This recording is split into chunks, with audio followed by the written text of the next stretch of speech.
Question, great question.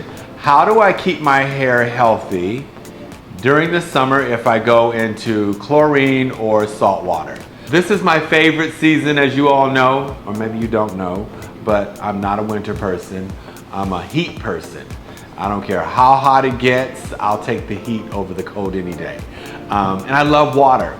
And what's great about catering to women who are natural or going through their natural hair journey is all of the benefits of being natural. Your hair loves water, as you all know, or should know.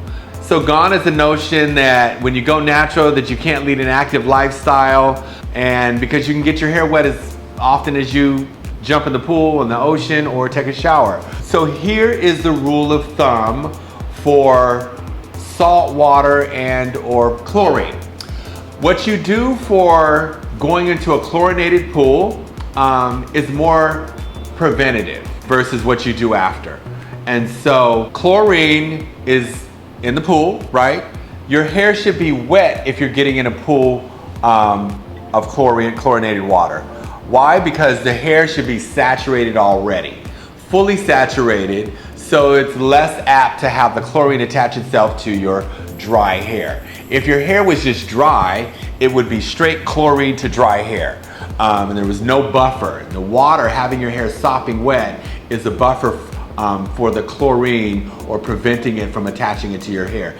Even better yet is taking an oil like castor oil, coconut oil, olive oil, any of your favorite oils, using maybe a capful on super wet hair and running it through your hair. And again, making sure that you tie it down. I would suggest, if you're dealing with your kids in a chlorinated pool, is to wet it, fully saturate it, put your cap full of oil through the whole thing and braid it down into one braid, a ponytail or anything, just to prevent the hair from being too unmanageable when they come out of the pool.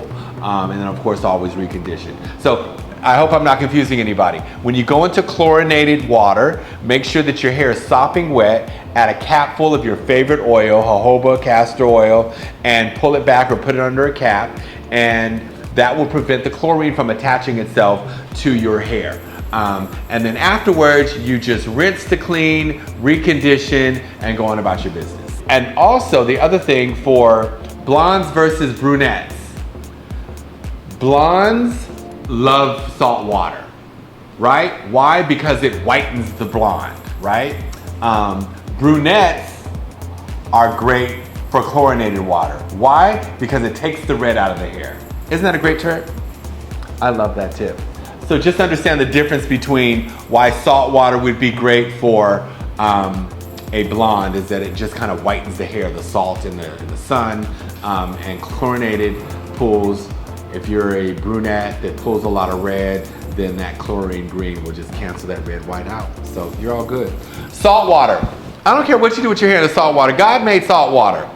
And your hair loves the water. And salt water just means that when you come out of the ocean, make sure that you've got a bottle of conditioner.